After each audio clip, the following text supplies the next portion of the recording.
I will start the meeting in our usual way by ringing our sonorous bell,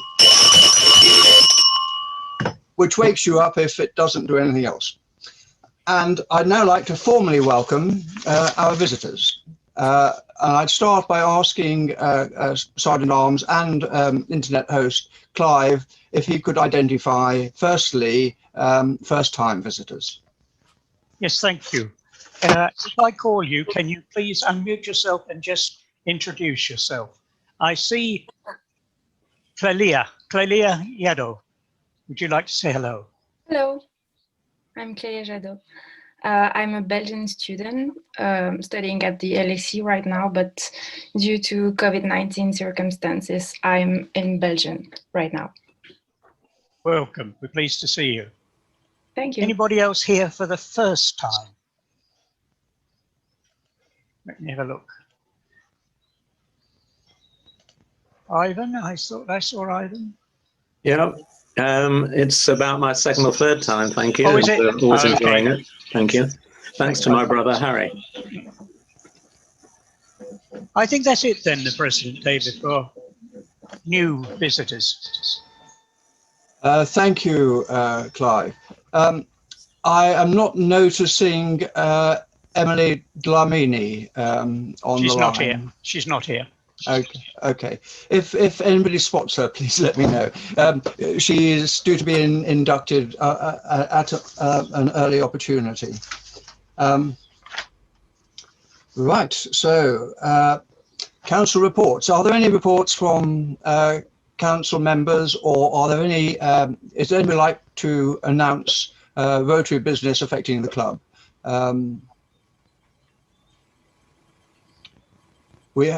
I know that C&V committee have been trying to organise a meeting and it's been deferred. I'm not aware of any other particular items. Birthdays. I'm happy to announce we have 3 members achieving a birthday this week. Daniel Flowers, Hugh Kirk and Stephen Nimmons. Hugh is on the line, I know, but are either of the others on the line? No, President David, they're not. Thank you, Clive. In which case, it gives me great pleasure to present Hugh. I won't ask you, Hugh, which birthday this is, but you haven't had the telegram yet, have you? I've got the whole box of these there. Oh, in that case, can we do a transference from here to when you take out? Very happy, very happy birthday, Clive. We are making. I haven't changed my name to Clive yet. Clive. Sorry, Hugh. No. I keep on depending on both of you so much that you become almost interchangeable as supporting names. But thank you. Visits to other clubs. Now, I can report that we had an attendance of members at District Council, that we had 5 members, which gives us our voting rights at District Council. And I'm particularly grateful to Robert, Chicago, Clive, Ian, in attending that and making sure we were duly represented. There will be business from that meeting, which I'll be raising at council following this lunch, and which we'll probably wish to discuss with the club at a later date. Right. Any other? Mr. President, you forgot to mention that you also attended the District Council, and just so that members know. And in addition, Rajiv, Chicago and myself also visited the Rotary Club of Valletta in Malta and heard a fascinating lecture from our friends from Antonino from Granano, who remember we visited on the visit to Capri. And it's one I thoroughly recommend, and hopefully we can have it on our agenda at some time in the future. President Hiko, all over Japan, attended the meeting, 4 o'clock in the morning. Well, I noted in my newsletter, Hiko, that we'd be very pleased to see you back at an earlier than expected date on the 24th of February, when you'll no longer have to be attending at least these meetings or these council meetings in the early hours of the morning. We do thank you for your support from such a great distance and occasionally on very inconvenient hours. I thank you for that. Well, hopefully I can catch up with my beauty sleep. No comment on the necessity of that. I attended a meeting of Edgware and Stanmore Rotary Club. It was quite interesting with a very nice talk of supporting asthma, the charities related to asthma. And it was all about comedies and comedians throughout the years. So it was full of laughter. Saraj, thank you for reporting that. You should attend the pre-meeting and share your jokes with the members. I think they'd appreciate that. And we probably also had a visit to the Redbridge Club, have we, Robert? Yes, we had. Hello, yes, of course. And it was very good and about trafficking. Human trafficking. Trafficking, and all the unpleasant thing happens. Well, it's unfortunate, but it is part of today's living and life. I mean, the shameful thing is it's been going on for the whole of history, really, but it should no longer be part of our society. And I think raising the focus on it, well, it probably won't stop it, but any individual that's not trafficked is one individual who will have a better life. So that deals with visits. And we're now moving on to our speaker. But before we do that, I will ask you to raise a toast to the Queen. So if you can arm yourself with a vessel, and particularly bearing in mind the subject of our talk today, perhaps think a little bit about the sacrifices that the Queen and her family have been making over the last great number of years in carrying out the roles that they hold. The Queen. The Queen.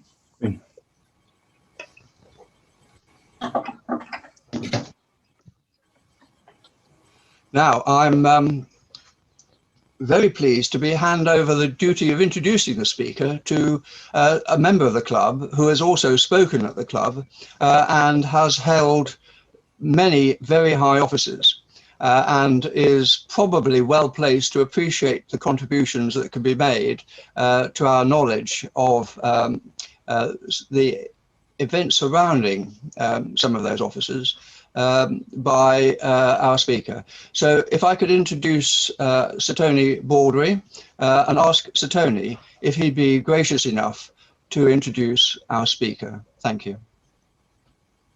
Thank you, President. Well, we're very fortunate today to be having a talk from Andrew Lowney, who is an outstanding biographer, whose biographies include one on Stalin and another on Guy Burgess. His book, The Mountbattens, Their Lives and Lovers, made the Sunday Times top 10 bestseller list. It was described as won the accolade of biography of the year. It's been described as a study in aggressive social climbing and about the power, privilege and immoral lives of the Mountbattens. They were in a truly amazingly eccentric and sort of powerful but eccentric family. And it was summed up, I think, in an article just a couple of days ago in the Irish Times, describing the auction sale, which is going to take place at Sotheby's at the end of next month, of Patricia Maxwell, that's the second Countess Mountbatten of Burma's belongings. And the Irish Times said this: as the second Countess Mountbatten of Burma, great-great-granddaughter of Queen Victoria, great niece of Russia's last Tsarina, first cousin to Prince Philip, and the daughter of Britain's last Viceroy of India, Knatchbull was born into a dazzling dynasty of royal and political relations. The eldest daughter of Louis Mountbatten and glamorous heiress Edwina Ashley, Knatchbull had a rather unconventional upbringing. Her sister Pamela recounted in an interview with Vanity Fair how her mother had endless lovers, and one of her lovers, more or less, moved in with the family. Her father, Lord Mountbatten, enjoyed a decades-long relationship with Yola Letellier, a gamine Frenchwoman upon whom Colette based her 1994 novella Gigi. Her mother was said to have regarded her daughter as an ornament with whom she was occasionally photographed, and she was raised by a series of nannies. Weekend parties with King Edward VIII and Wallis Simpson at her parents' estate in Hampshire, and evacuation on the eve of the Blitz to stay with Mrs. Cornelius Vanderbilt III in her palatial Fifth Avenue apartment in New York were all part of her exotic life. In 1946, she married John Knatchbull, 7th Lord Brabourne, who later became an Academy Award-nominated film producer for his films A Passage to India, Death on the Nile, and Murder on the Orient Express. Described as the personification of the stiff upper lip by Sister Pamela, and who Queen Elizabeth reportedly described as fierce, she was Colonel-in-Chief of Princess Patricia's Canadian Light Infantry for 33 years, until she retired in 2004, saying, "When I turned 80, I said, for goodness sake, I can't drive a tank any longer." And that was just one of the Mountbattens. So I think this is a fascinating tale, a book at £25, an extremely good value. And I think we all very much look forward and very privileged to hear from Andrew on this extraordinary tale of this family of privilege, power, but also some quite extraordinary eccentricity. Mr. President, I give you Andrew Lowney. Thank you. So Tony, thank you very much for your introduction. And it's very nice to be invited and to have a chance to talk to you about, as was said, this extraordinary family. There have been several biographies of both Dickie and of Edwina, but there's never been a joint biography. And there's never been a study of their marriage, which was a rather peculiar marriage, and it was beset, as Sir Tony said, with infidelities. Edwina had something like, according to her daughter, 18 lovers. I'm afraid I only found 17 of them so far. But also one which was very much a public partnership as well as a private partnership. I think a lot of you will know about them through The Crown, or perhaps will remember that rather iconic moment when Lord Mountbatten was killed just over 40 years ago. And I think what interested me about them was not just the marriage, but that they had so many contradictory views of them. The great debate was whether Mountbatten had been over-promoted and was just a very charming and well-connected member of the royal family, or whether he was a man of real ability. I think he's unique among the royal family in having had a separate career from his royal duties. He ended up as being Chief of the Defence Staff, as well as his jobs such as the last Viceroy of India. I think the other interesting thing when I wrote the book was in a sense, the narrative, because it's a book of two halves. The first half is the story of Mountbatten's, in a sense, climb up the ladder, the Navy ladder, while his wife cavorts with all sorts of other people. And in some ways, he devotes his time to his public life because of in a sense, the upset of his private life. And then it all slightly changes. And she becomes, in the Second World War, a figure in her own right. And this is where the public partnership comes into play.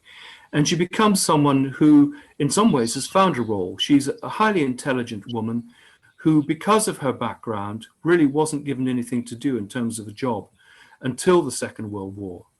And at this point, I think sympathies may change. She's not a particularly sympathetic character in the first half of the book. But by the second half of the book, you can't find anyone who has a harsh word about her. And she devotes her life to her humanitarian work, mainly for Save the Children and St. John Ambulance. And in fact, dies tragically young as a result of her work. And then we have a slightly later period after she dies with Mountbatten and his various affairs himself with women. They both had a very aristocratic, might even they say, royal view of marriage and love. That basically, once you've provided the heir and the spare, as long as you don't frighten the horses, you can get on with what you want. And that's why I called it their lives and loves, because their loves were an integral part of the lives.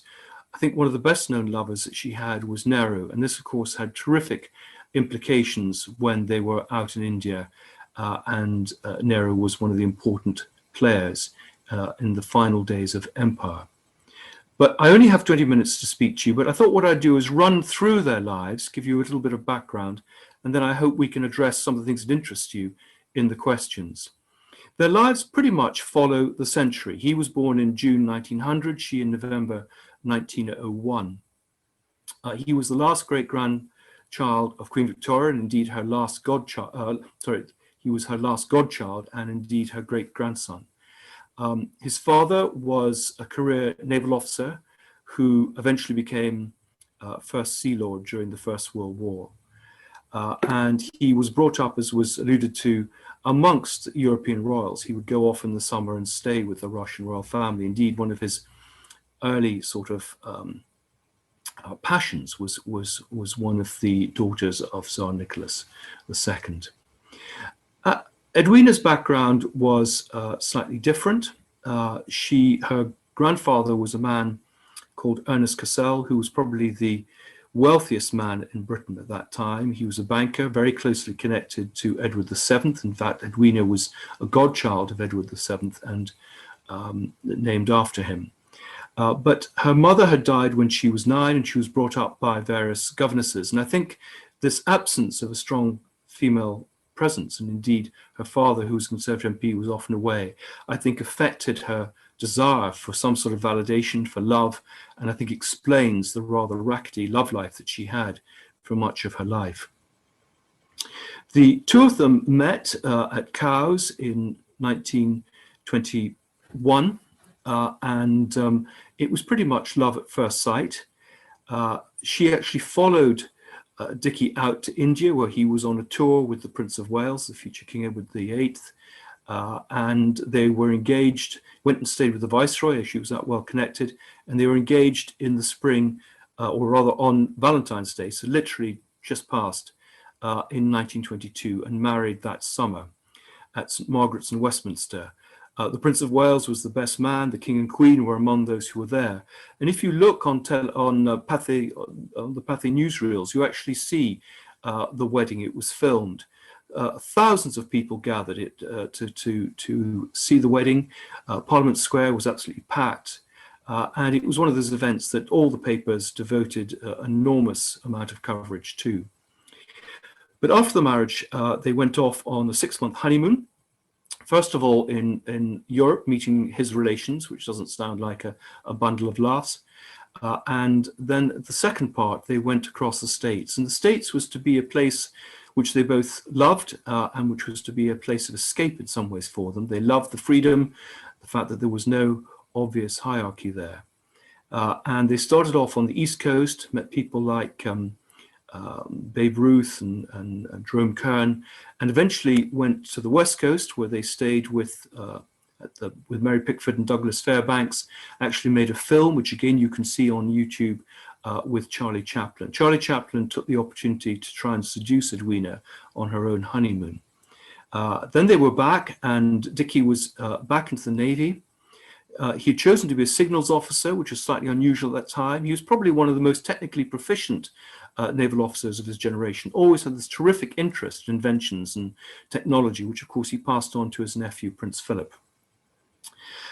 Edwina had very little to do, and they took a house on the south coast, as well as having a London home, and basically he would come back at weekends and they would entertain. And it was very much anyone who was famous would come and stay there. It's absolutely fascinating to see the visitors' books there. His career sort of went on from strength to strength. He had huge leadership qualities. He was a popular figure in the Navy. He was very inventive and introduced a lot of new technology to the Navy at this time. But meanwhile, she, I think, felt very lost, and she began a series of affairs. First of all, with a friend of hers called Hugh Sefton, who was an army officer regarded as the best-looking man in Britain. And she moved on through that to a polo player called Laddie Sanford, with whom she had an abortion. There were several film stars, American film stars, lots of polo players, lots of black men. She had an affair with Hutch, the singer, and also with Paul Robeson, the actor. And in fact, it was this that began to concern Buckingham Palace, particularly Queen Mary. She didn't like the embarrassment. Poor old Dickie, the two things that really affected him was anything that affected his career and anything that affected his relationship with the royal family. And she was forced to bring a libel action against a paper who'd reported on the affair. There was a bit of a cover-up. Basically, there was a fudge. She was not awarded damages, but there was an apology. But as a result of that, she decided to get out of Britain. She didn't really like it here. She didn't really accompany Dickie on his postings, mainly to places like Malta. And she went traveling with her lovers, and she was very intrepid. She would cross China, one of the first women to cross China. She would travel on junks around Southeast Asia. She would ride across South America. She would camp across the Middle East. So she was, in some ways, an extraordinary woman in terms of her sense of adventure. By this stage, they had two daughters who've been mentioned, Patricia, born in 1924, and Pamela, who's still alive, born in 1929. But as was referred to, particularly Edwina took very little interest in them. She had no role model in her mother, really, to understand what her mother did. And for example, at one point, they were parked in a hotel in what is now Yugoslavia, or what was in Yugoslavia, and rather forgotten about. And it was only, that was in July, it was only in November when the governor said, it's getting a bit cold here, what should we do? That Edwina remembered that she'd dropped them off. She couldn't quite remember which hotel, and they were picked up. So they had this rather extraordinary background where Edwina would bring back not just her lovers, but the pets that she collected on her travels, which included things like tigers. So it was very eccentric. And meanwhile, Dickie rose up the ranks. And at the outbreak of the Second World War, he was a captain, the youngest captain in the Navy. He was given his first command, HMS Kelly. But I think one of the myths that I challenge in the book is that he was actually a very good naval officer. He was a very arrogant man. He didn't like taking orders. He thought he knew best. And as a result, HMS Kelly spent most of its 15 months in operation actually in dry dock. Dickie was always running over mines, being torpedoed. Indeed, on one episode, the HMS Kelly was torpedoed and something like 30 men lost their lives. And it says something for Dickie's chutzpah that instead of being court-martialed as he should have been and what the Admiralty wanted, he actually lobbied through Edwina, King George VI, and managed to get himself a DSO for bringing the boat safely back to Britain. As a result of that, Churchill, who was a great mentor of his, decided that he really shouldn't be given any seagoing command again. It was too dangerous. And that his real job was to become a desk officer. Now, Churchill had this rather special relationship with Mountbatten. In 1914, he'd actually sat Dickie's father as First Sea Lord, or been acquiescent, shall we say, in the resignation.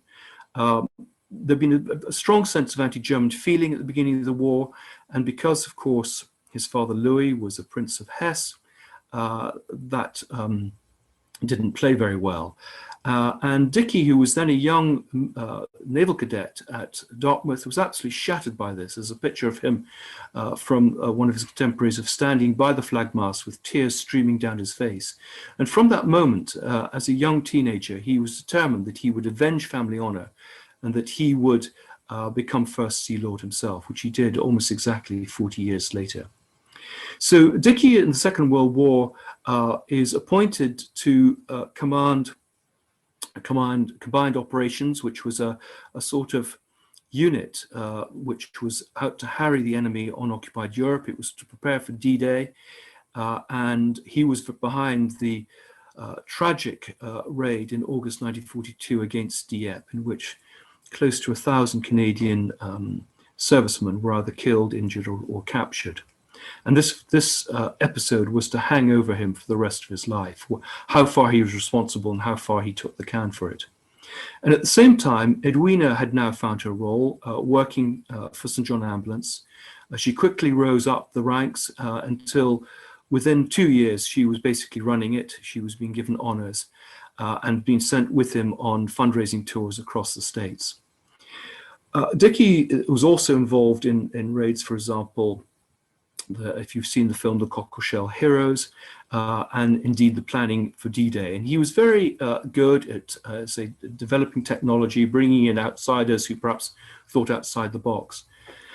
And I think he deserves a great deal of credit for the success of D-Day and the preparations. He was at this stage, again, Churchill realized that his diplomatic skills, his ability to get on with people, could be utilized. And when the job of Supreme Allied Commander Southeast Asia came up in 1943, Dickie was appointed to the post. Now, this was pretty much a political post rather than anything else. It was a complicated area, Southeast Asia. It was really within the American sphere of influence, and they had to also deal with Chiang Kai-shek, known as Cash My Check, who was basically bleeding the Allies for his own ends. And Dickie went out there. He did a pretty good job. He fell out occasionally with his generals, one of whom was Slim, but he let the generals get on with the job. And when he went out there, the morale was very low. There's a famous story of him going out there and addressing the troops and saying, people think you're the forgotten army. You're not the forgotten army. No one knows who you are, but they will soon. And what he did was he developed what he called the 3 M's: morale, malaria, and, gosh, I'm trying to remember what the other one was. Anyway, it was really through communication. So what he did was he brought out nurses to make sure that the troops were able, that more of them were able to fight through the monsoon. He fought through the monsoon, which was not what the Japanese expected. And he raised morale through bringing out people to perform for them, friends like Noel Coward. And as a result, there was a turning of the tide, and Slim and the 14th Army began to achieve some victories. But he was always starved of resources. The focus was very much on D-Day, and this was seen as a sideshow. While he was out there, he had a long-standing affair with a woman called Janie Lindsay. And Janie Lindsay was an extraordinary woman. She'd had 2 proposals of marriage, one from John F. Kennedy and one from David Niven, which gives you some idea of what she was like. And that was a very important relationship for him. Indeed, he left her some jewelry when he died. They kept in touch after the war. In fact, there was a chance they might even have married. And the important relationship for Edwina at this time, she was having an affair with a man called Bill Paley, who was the founder of CBS television and radio. But her bigger affair, really pre-war, was with a man called Bunny Phillips, Harold Phillips. And she came very close to getting married to him. But in fact, he went off and married her best friend, Gina. And that was a real upset to her, to the point that her daughters thought she would commit suicide. So this is the position during the war. Edwina is traveling around Europe. She comes out and helps Dickie in the Far East with the liberation, for example, of the prisoner of war camps. And Dickie, at the end of the war, takes the surrender of the Japanese at Singapore. He's very involved with bringing the troops back and the sort of rehabilitation that goes on at the end of the war. There's a big power vacuum there at the end of the war. Many of the people who have fought against the British have been nationalistic parties. This is particularly true of places like Burma. And Dickie, I think, is sufficiently far-sighted to see that they basically have achieved power, and we can't go back to the situation of the empire. And so he works with these groups, and the result of that is that Attlee, at the end of the war, realizes that Dickie might be just the person to be the last viceroy of India. Dickie has been very keen to return to his naval career. He's determined to get to the top. And he does return briefly to Malta, where he's in charge of the 1st Cruiser Squadron, before being appointed in the spring of 1947 to go out to India as the last viceroy. And he's seen as an attractive character, partly because of his diplomatic skills, partly because of his links to the royal family, which is attractive to the princes, and partly because of his connections with the Labour Party. He'd always been on the left, as Edwina was in politics. And he goes out on the understanding that he will introduce independence. He goes out in March 47. That independence will be achieved by June 1948. But he gets out there and he realizes that he really needs to act much more quickly, that there'll be no country to hand over because of the communal violence if he doesn't move more quickly. And he also has the problem that the hope had been that there would be a united India to be handed over or some sort of federal structure. But it's very clear, because of the activities during the war, the fact that Congress, which was in a sense run by the Hindus, had not been particularly supportive of the British, while the Muslims had. And this, of course, had increased the power of the Muslim community. And they had a very powerful leader in Ali Jinnah. And the situation really was that by the spring of 1947, they had to be a divided India between Pakistan and India. And this is what Mountbatten works towards. He has a good relationship with Nehru. His wife, Edwina, has an even better one. But he never really got on with Jinnah, and I think this was one of the problems. Eventually, anyway, he decides that independence will come not in June 1948, but will come in August 1947. So the whole of this country has got to be divided up, everything, in the space of a few months. And that, again, is one of the criticisms that's directed against him. The other, and this is something that I think the Indian leaders have to take responsibility for themselves, and indeed Attlee and others here. But the view is taken that he is basically, and it happened also, I think, with China and Chris Patton, that we'll go out holding our heads high and basically we'll leave whatever is behind, the mess there, for others to sort out. And that's what happens. There's a terrific ceremonies, freedom at midnight, in August 1947, but the boundaries between Pakistan and India, particularly up in the Punjab, are not made clear until the morning afterwards. And huge panic sets in as both communities basically try to get across to their own communities to avoid any sort of prejudice, and there's large-scale massacres. And though the British have the troops to do something, the order goes out that they're not going to be British lives lost to save Indians. And so I'm afraid it's a terrible episode in our history. We let these things happen. But so did Jinnah, and so did Nehru. Now, Mountbatten had hoped to stay on as the Governor-General, both of Pakistan and of India, but Jinnah decides to take on the role himself in Pakistan. So again, there's a slight problem. Mountbatten is seen to be on the side of the Indians, which I think is absolutely right. There's certainly a lot of episodes which I talk about in the book of him showing preference to the Indians, particularly when it came to some of the boundary disputes, which he should have stayed separate from. So in 1948, he stays on as Governor-General of India. He helps with some of the relief work that goes on. He comes back to Britain and he continues his naval career. He's becoming First Sea Lord. He becomes First Sea Lord during Suez, where he threatens to resign. He's very much against it. And eventually he ends up as Chief of the Defence Staff and retires in 1965 after a 50-year career in the Navy, very much involved in bringing the three services together. Edwina has continued her humanitarian work after the war. There's a deep love affair with Nehru. She goes and sees him every spring. He comes to Britain every autumn. And it's on one of these trips that she suddenly dies in Borneo in February. It's actually February 22nd, just coming up, 1960. There's some mystery about her death. Her death certificate is missing. Much of the correspondence dealing with it in official papers is also missing. But the suggestion is she died of a heart attack. She was found dead one morning by her secretary with Nehru's letter spread around her on the bed. And Dickey is absolutely devastated by this. I think the marriage had begun to, ironically, be much stronger later on. They'd found the success to a happy marriage, which was not to see each other too often. I pass on that tip from the Mountbattens. And she was buried at sea of Portsmouth, and Dickey continued his life. He had a series of affairs himself with women. He continued with Yola Letellier, but he also had affairs with, should we say, women in the royal circles, and also affair with the actress Shirley MacLaine. He retires in 1965.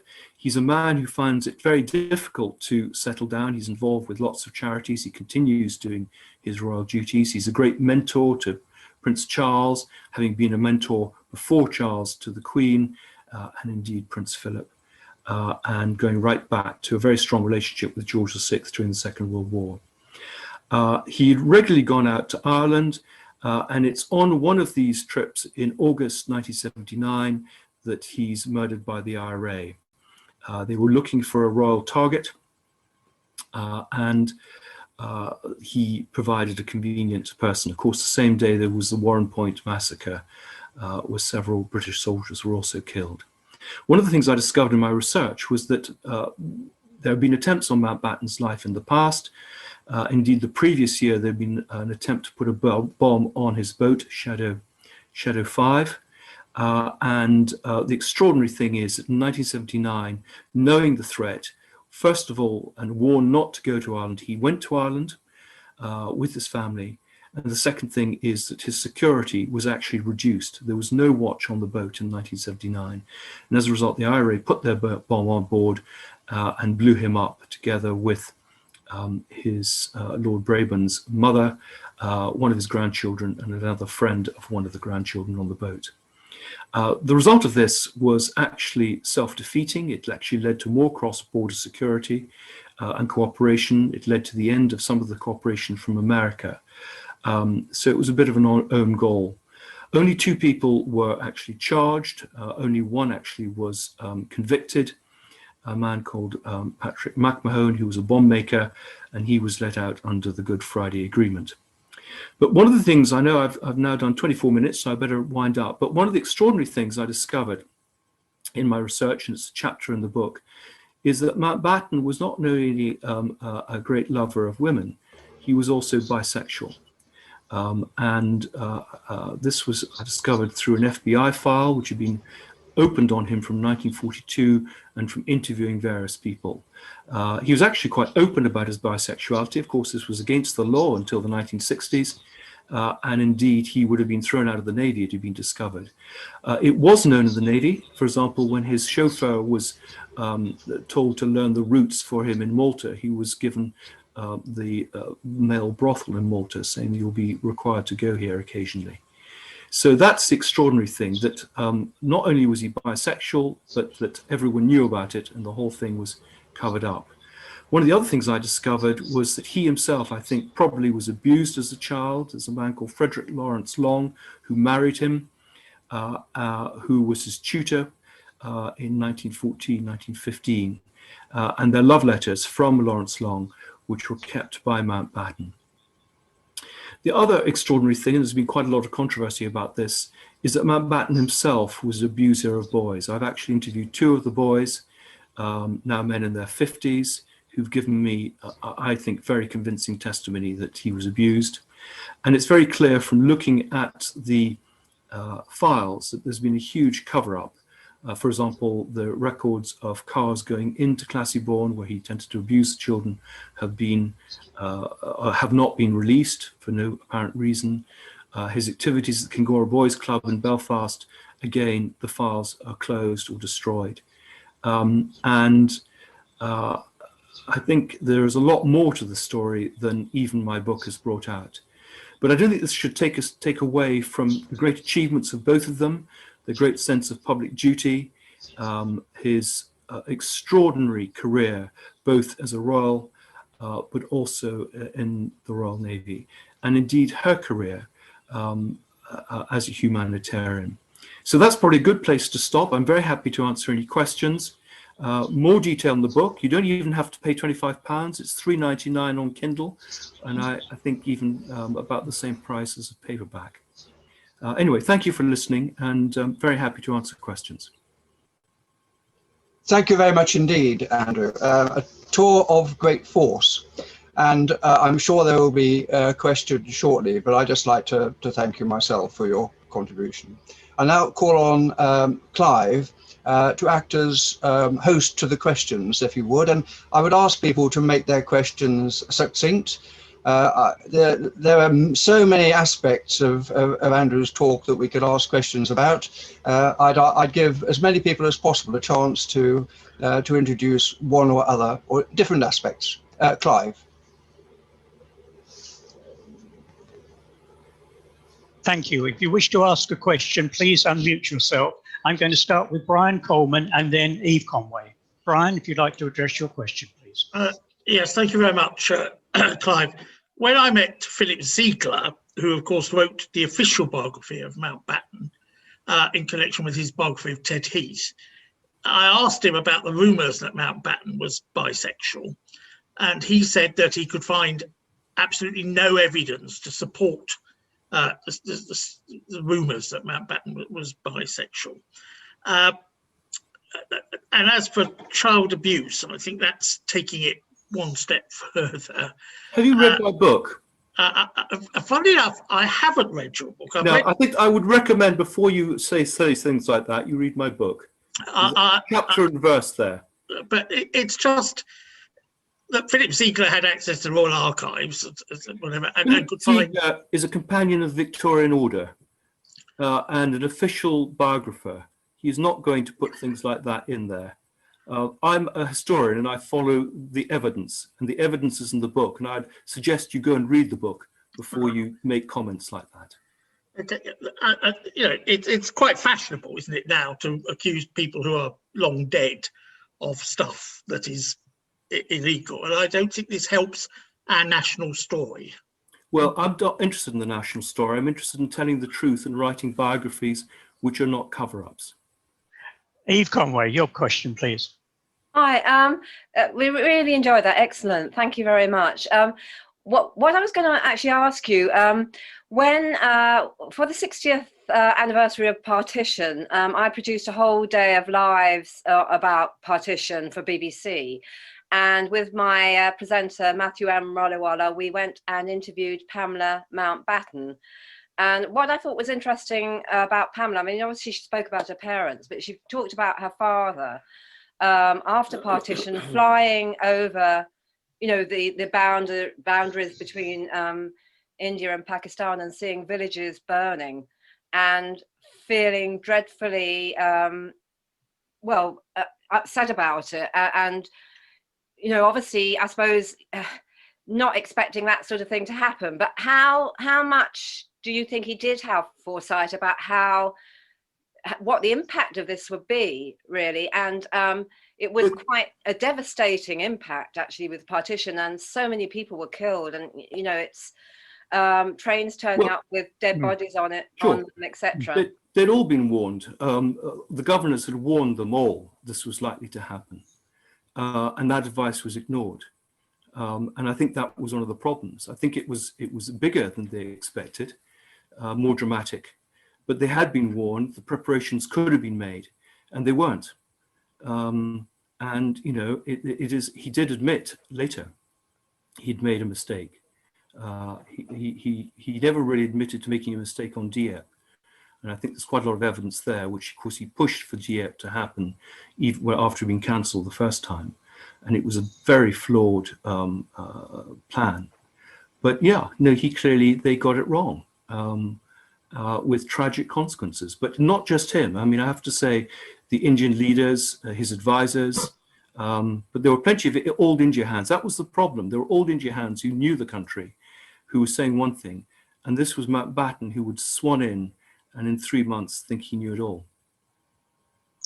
Thank you. The next question, Vice President Ian Balcon. Thank you, and thank you for that excellent talk. What I was surprised about in the talk was you mentioned Mountbatten's sympathy or possible allegiance to the Labour Party, which I was quite surprised about. And I was wondering if there's any truth in that during Harold Wilson's years, he was going to be brought in by the establishment to sort of take over because they felt that Harold Wilson was getting too far to the left. I have a chapter in the book on the 1968 coup.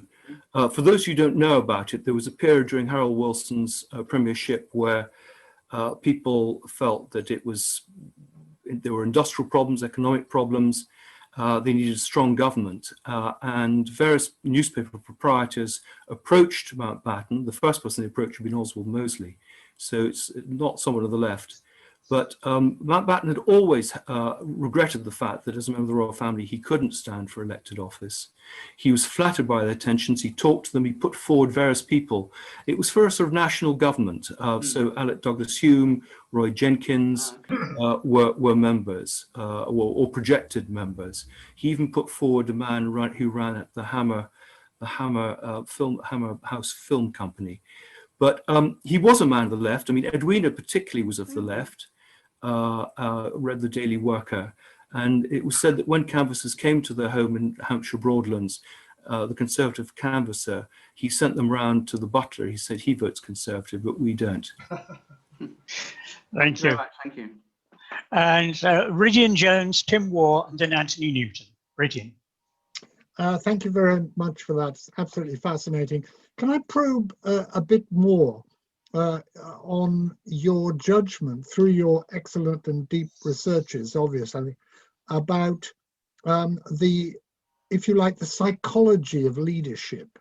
I mean, he can be criticized on both Dieppe as a reconnaissance force for not perhaps weighing more carefully the cost in lives against the benefits. And in India, you say, I think you just said in answer to one of the questions that he was arrogant in relation to not taking advice.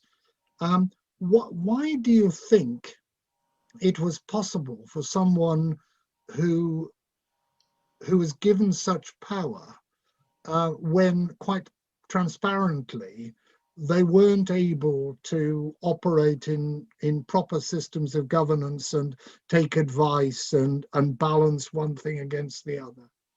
Is it purely the royal thing? Yes, he looked good. I mean, they were going to give Rab Butler the job of viceroy, but they didn't. He was short and fat and didn't look the part. And I think that was part of it. The film star looks. You know, when you wanted ceremony, which is what they wanted with the end of empire, he was the man who was going to deliver it. He did have a thing called the spirit of the hive, and he would get 5 people in effect round the table and get them to thrash out their problems. So he was good on those things, but he was always regarded as someone who had to have good staff officers with him, because he would go off on wild ideas, and he needed in some ways to be channeled and to be focused. And I think the problem was with Dieppe that there was no obvious chain of command. There were too many cooks there making comments. And the problem with India was that, again, perhaps he had too much power and he didn't listen sufficiently to people who really did know what they were talking about. But he had this great ability. He was known as a lower decks officer. He was very good with the sailors on the boats. He would remember who they were. I mean, he would learn this very assiduously, but he would know all about them. They felt they were very much part of a community. He was less good with senior officers. Lord Bramall was one of the people who worked with him. And I think that, I can't remember who it was, but someone said, I think Lord Templar, so that if he swallowed a nail, it would come out like a corkscrew. He was so twisted.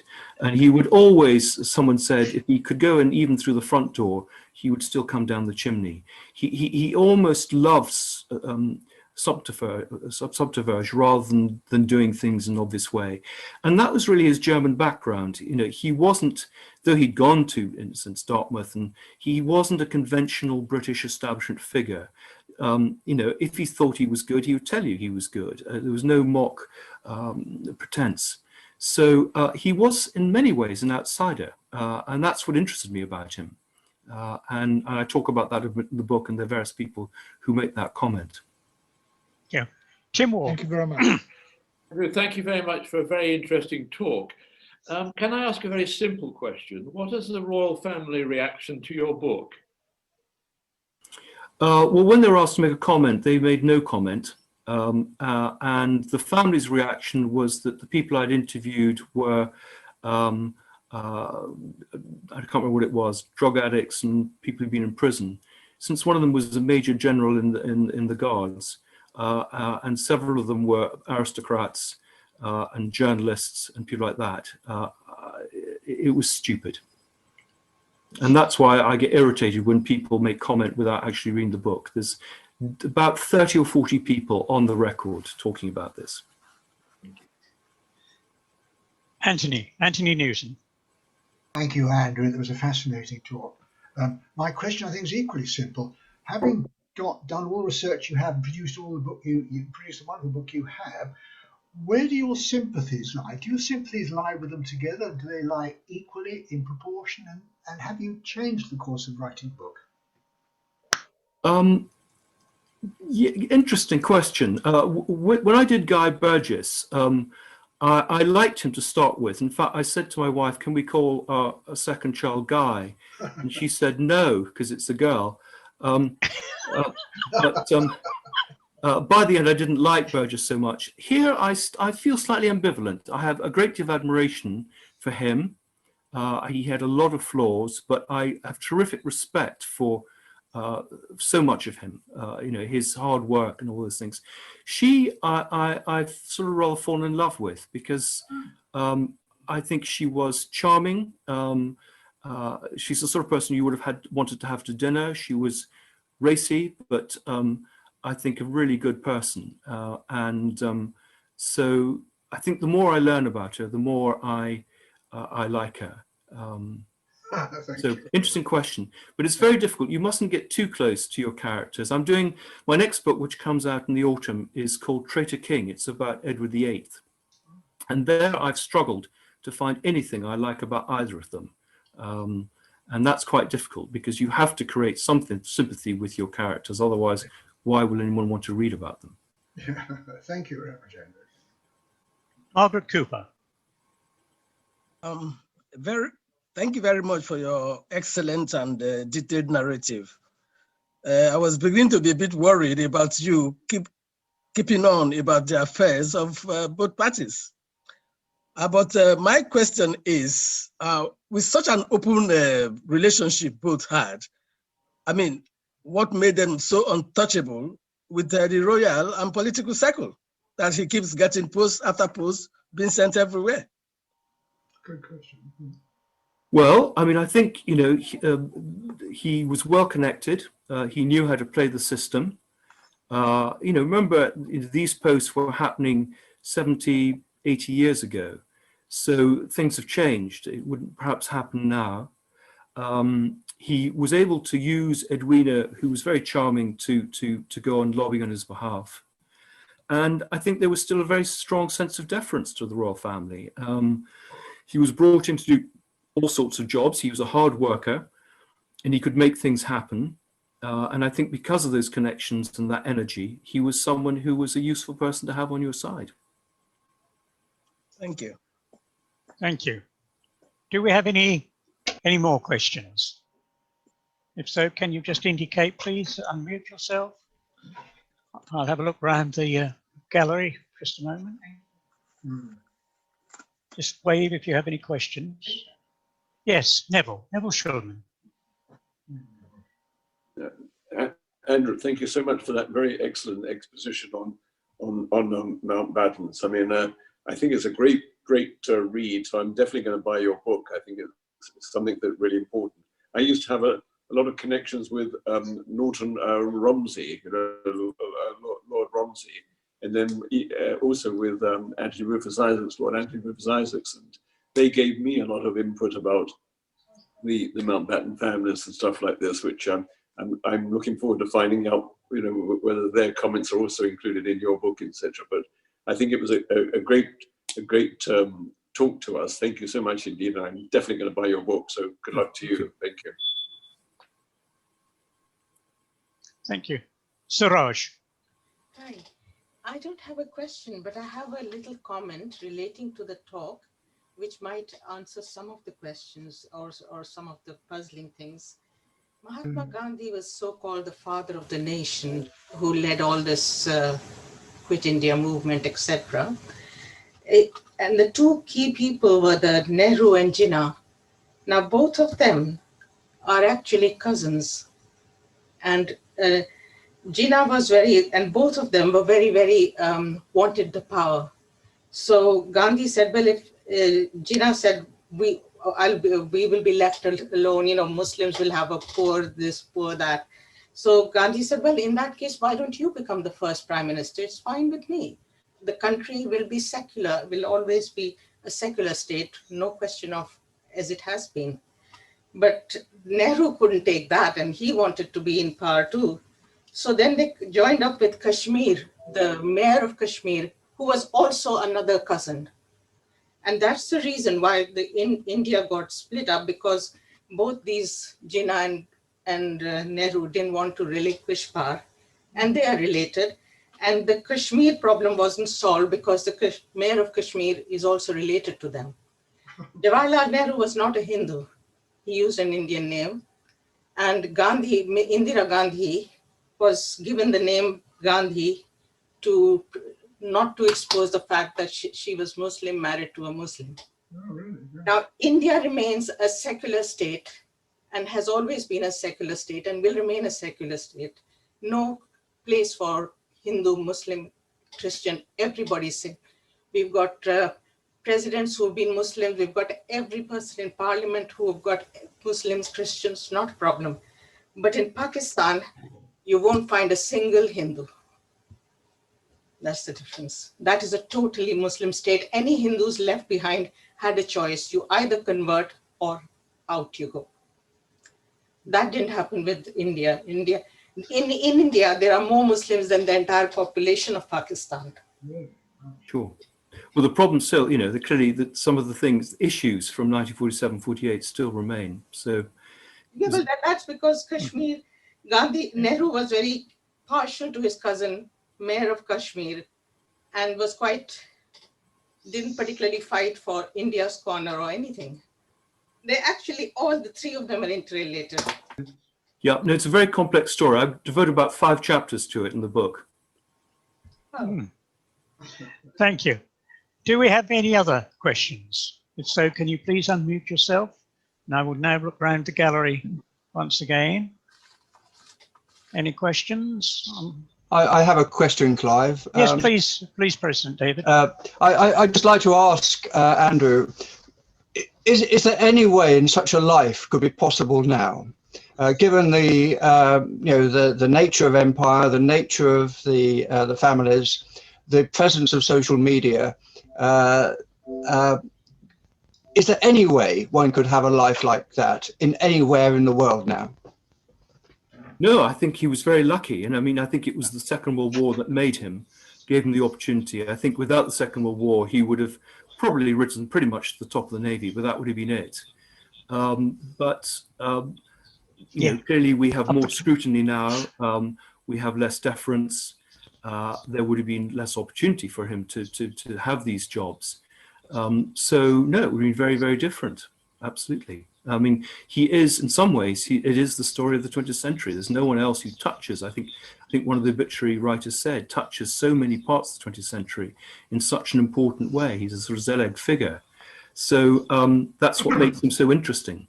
And the fact that he was so controversial and people had such mixed views of him, and he presented such different views. He could, besides his personality, he could be extremely humble and self-deprecating. And other times he could be incredibly difficult and arrogant, as I suppose all of us can be. But people had very strong opinions about him. It was black and white. Thank you. So if there are no more questions, Clive, anything else, or I will ask for the...